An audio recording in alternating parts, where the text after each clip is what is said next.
Welcome to the Caribbean Sea Fan Festival online in celebration of UN World Oceans Day, June 8, 2017, where we explore the life and times of the Caribbean Sea and hear stories from a few of the people working to ensure the sustainable health and wealth of the sea.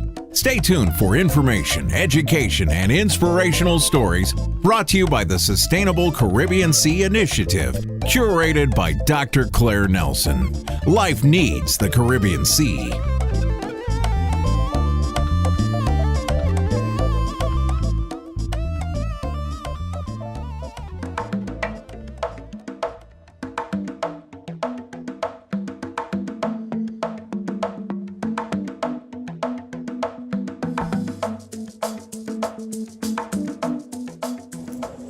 Greetings and welcome to another edition of the Caribbean Sea Fan Festival 2017, June 8th, UN World Ocean Day, where we celebrate the life and times of the Caribbean Sea.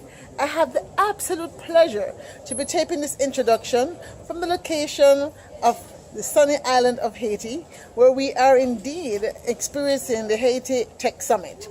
This summit has been very interesting in terms of bringing together young people, old people, and in-between people to look at how the Caribbean future might be impacted by technology. And so as we go to Guyana to have a conversation with LEANA, KALLICHARAN, who is a member of the Caribbean Youth Environment Network of Guyana, I'm delighted to say, in this case, Bomba Guy. Good stuff is happening here in Haiti, and good stuff is also happening in Guyana as young people seek to transform the conversation on the Caribbean environment and the Caribbean blue economy. So stay tuned for more from the Caribbean Sea Fan Festival and LEANA KALLICHARAN, the member of the Guyana chapter of the Caribbean Youth Environment Network. Thank you and stay tuned.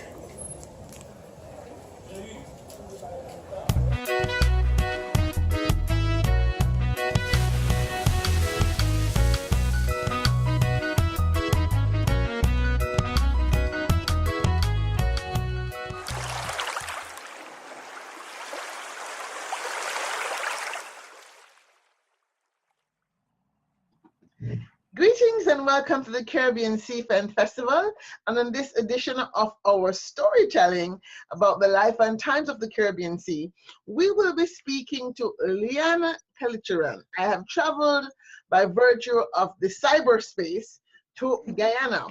LEANA is a biologist and is currently a lecturer at the University of Guyana in the area of coastal and marine resource management.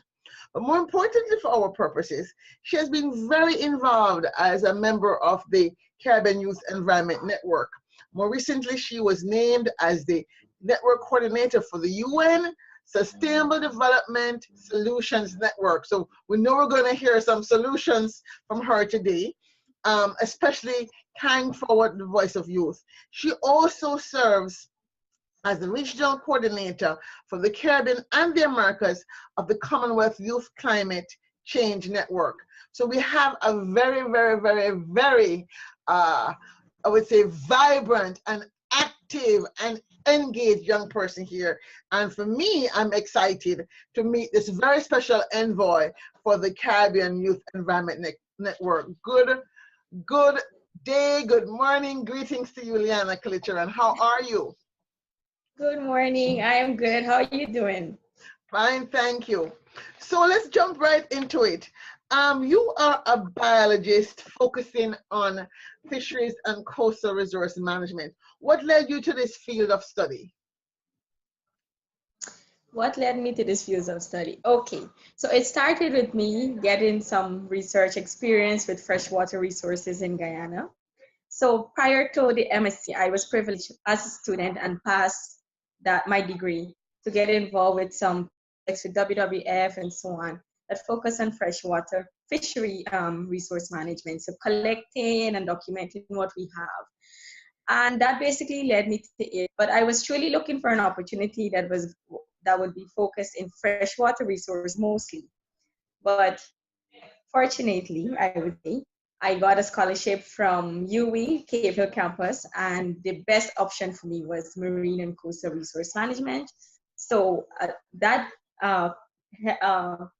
allowed me to work more in fisheries as it relates to the coastal zone, if you want to say. So anything that deals with fisheries, I'm interested. So I just said, let's go, let's do it. So basically, that's how it happened.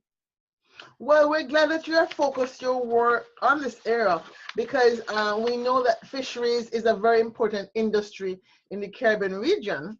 And surely for Guyana, I believe, is one of the major exports. Is it about how valuable is the fishing industry for Guyana in terms of its exports of goods? It is very valuable. Most of our subsistence farm, fish, sorry, can I, hello? Hello? Are you hearing me? Yeah, I'm hearing you. Oh, sorry, I thought the video paused. Because the internet connection is very slow Yes. and it's been a lot. Anyway, so fisheries in Guyana is one of the most important economic sectors that we have. The stats, I'm not so much good on it, but it's we deal a lot with export, especially when it comes to our CBOM, that is the shrimp. And a majority of our fish production is local by local the subsistence fishery, and that's extremely important. So in terms of that, would you say if you had to make a guesstimate, because I know you're focused more on the biology of fishes as opposed to the economy of fisheries, but if you had to make a guesstimate, about how many people would you say are employed in the fisheries industry in Guyana?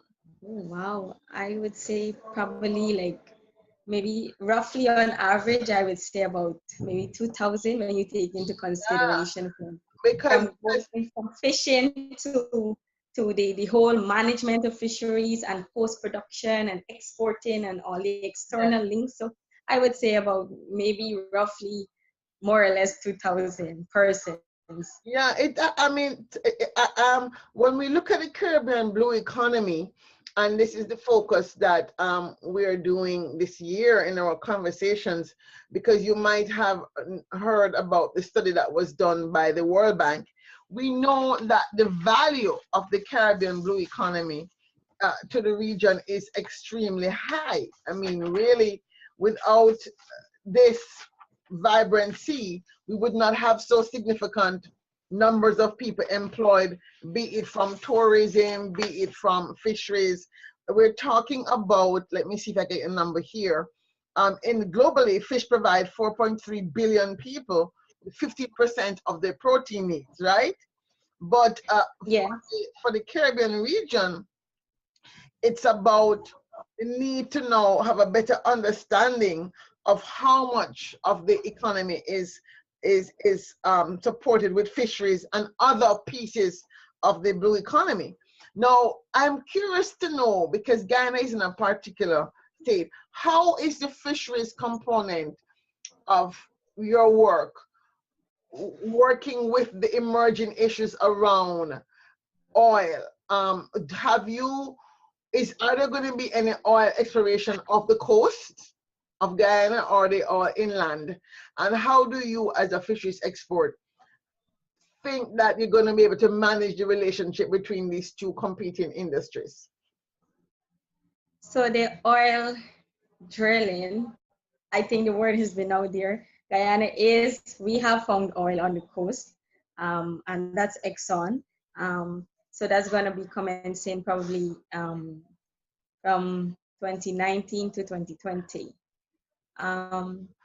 As it relates to how that could influence the fisheries sector, I mean, majority of fishing activity is done along the EEZ of Guyana. So that's about 200 nautical miles from the coastline to the into the ocean. Um, I think what's most important is if there is an incidence of any oil spill, that is going to influence or impact our fisheries based on the location of where it actually happens, right? Uh, so I, for me, because I'm an environmentalist also, I don't support the extractive industry, especially with oil and gas. But we have to, we are a developing country, we have to do it. We need the income, we need the money side of it. Yeah, so my question, I guess, I'm kind of curious as to, as a lecturer on campus, you are lecturing in the area of coastal zone management, right? You're lecturing in the area of coastal and marine resources management. Well, I would like if I say that's my that's my area, but I mean, I've been only here for a few months, so I'm not there as yet doing any course relating to that. So, but that's my area of specialty. So I am not working, like teaching that course, coastal zone management. We do have the course. I'm not there doing that because I'm new, right? That's the reality of the situation here. But I do work in the area when it comes to research and so on. But my thing, like you said, it's more of the biology aspect of it tying into the environmental component. So, but I guess, so what are you teaching at the University of Guyana then?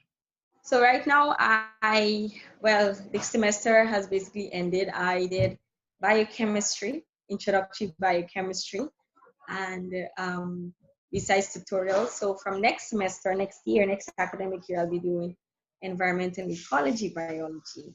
Um, so that will give me more, a broader aspect or a wider scope to integrate all of these in coastal zone and fisheries, and not touch a bit on that.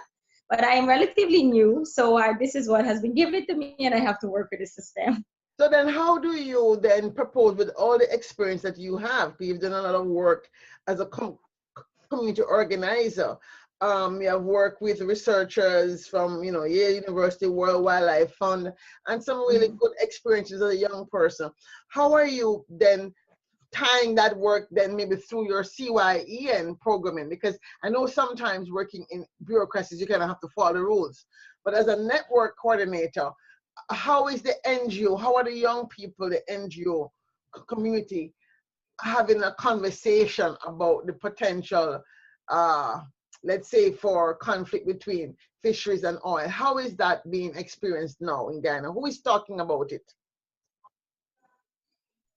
Who is talking about it? You know, the universe. Well, as it relates to fisheries, I am not sure. But there is a general talk on oil and gas, and the university has been hosting a lot of events on that to basically educate the public on I would say the benefits that we would derive from this industry as it relates to the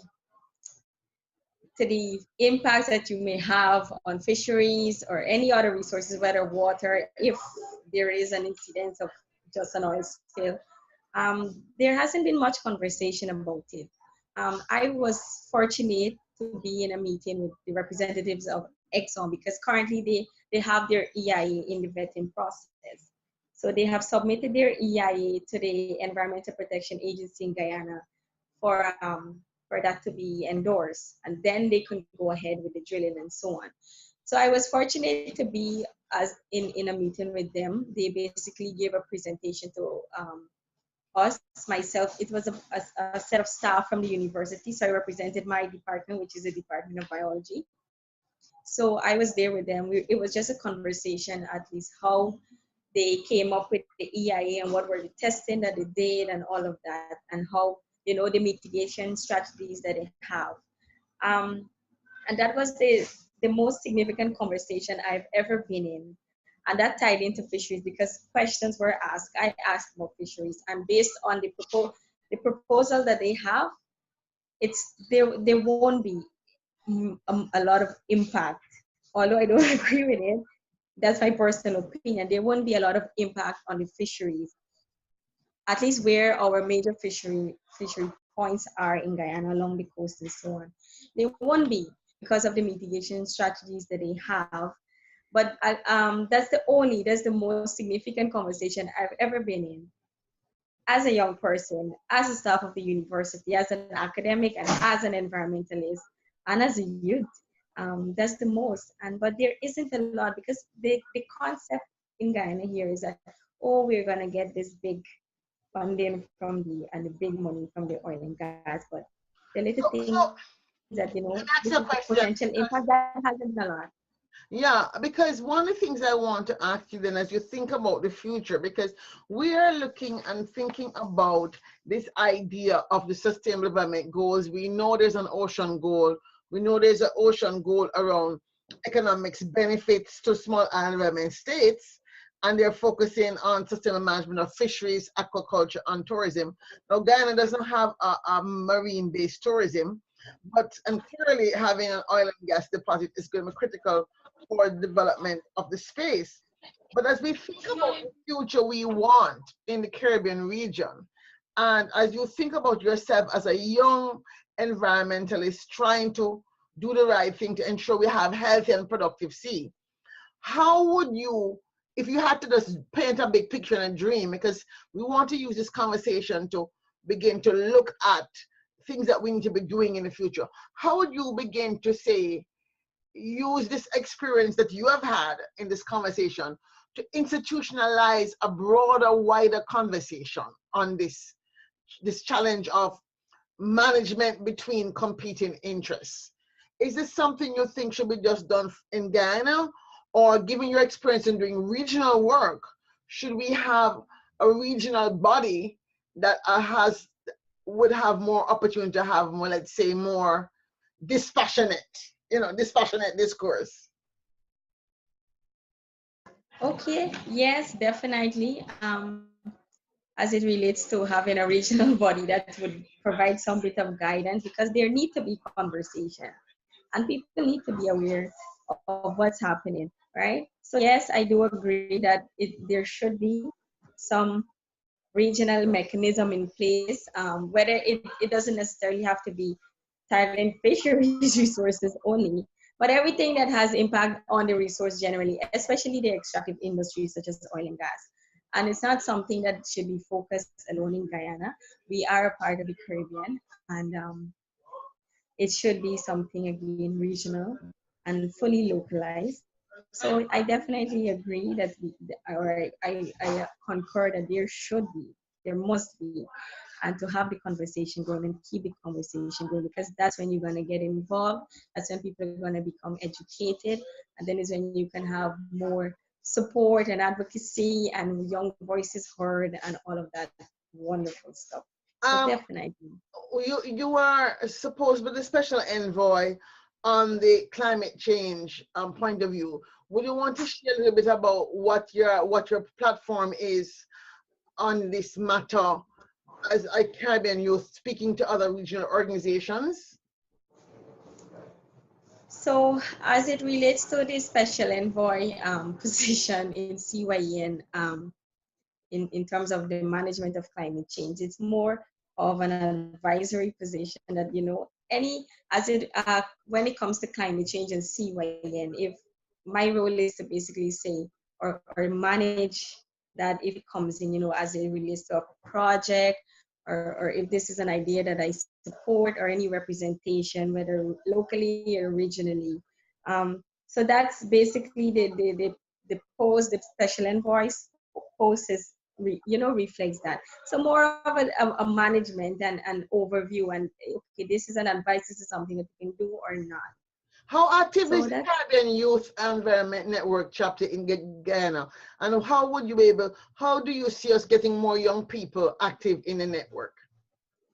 so CYN in Guyana, I would say is pretty active. I don't know how to put a rate into it, but we have been collaborating with key agencies in Guyana, such as the World Wildlife Fund, many governmental agencies, particularly the Ministry of Presidency, that has the Department of Environment and Office of the Climate Change and all of that under it. And we have been, our role basically have been serving to implement. Take, for example, Earth Hour. I'm not sure if you're very familiar with the Earth Hour initiative that is about raising awareness on climate change. Yes. Our role was to basically implement that. So what we did, we were designated by the Department of the Environment to do some school sessions with students to inform them about Earth Hour and on what climate change is about, and how how much they know or understand about the topic itself. So CYN, and that was extensive. That was throughout the region. As you know, Guyana, we have 10 administrative regions, a pretty big country. So we went to several regions, I think like 3 regions, to basically chat with primary school students. And that was our role, basically to implement it. When it came to the coordinating the event itself, hosting our CYN played a major part in that. And that's just one of many things that we do. So in Guyana and also in the wider Caribbean region too. So I would say for us here in Guyana, we are pretty active. Again, I cannot put a number to it or put a rating to it, but our work speaks for itself. We are known especially in the capital city, because that's where you have majority of the things happening. We are known, the name CYN is recognized in Guyana, and we are doing work, I would like to say, excellent work. And we're just hoping through the work young people are being influenced and to come on board, because it's so easy to get involved in CYN, the membership and all of that. To get into it, it's a fairly simple process. So the aim is to get the name out there and let people, know what the work we're doing, and just to come on board when they're ready. And that's all that. Two last questions. What is CYN doing about the sea? What is CYN doing about the sea, as in Guyana or regionally? Because one significant.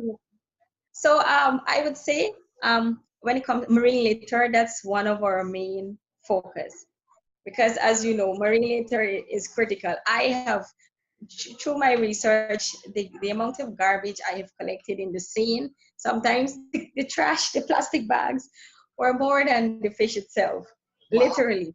Yeah. So I would say marine litter and taking control of that. And one of our major projects is the International Coastal Cleanup, the ICC event. That's a global, but CYN in Guyana has been coordinating that for several years. So basically, taking control of marine litter, because we know of the implication it has on all the resources, fisheries resources and all of that. So I would just generalize it as marine litter, and probably to control that as in cleanups, and also to influence behavioral change, because that's critical. Because regardless of the amount of coastal cleanup that you do, if people don't change their habits, it's always going to be here. So that's a good place to basically bring this conversation to a close. One of the things that we want to talk about and ask you to specify is, how do we get people to see the connection between their own personal love for the sea, whether it be eating fish or going to the beach or whatever, and the litter that they throw out? And in that case, I want you to answer this question with, my life needs the Caribbean Sea because. My life needs the Caribbean Sea because I love fish.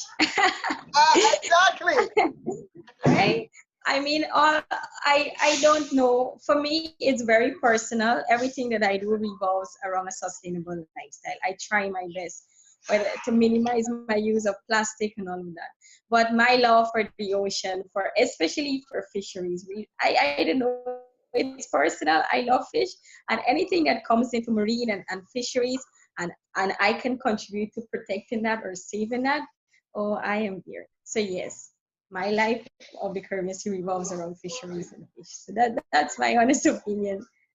Thank you so much, LEANA KALLICHARAN of the Caribbean Youth Environment Network in Guyana, for taking the time to speak to us about your work as a youth advocate for the Caribbean Sea and your work in fisheries in particular, and especially your interest in promoting greater awareness of marine litter to young people in Guyana.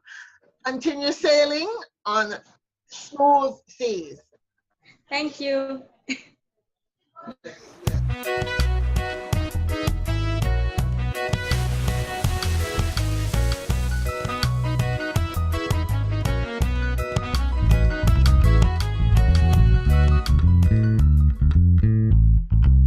Thank you for joining us for this segment of the Caribbean Sea Fan Festival Online 2017. The festival is a virtual cruise around the Caribbean to hear stories about the life and times of the Caribbean Sea from people who love and care for the sea. The Caribbean Sea Fan Festival Online is a production of the Institute of Caribbean Studies in Washington, D.C. For more information, visit www.thecaribbeansea.org. Share this story and see more. Remember, life needs the Caribbean Sea.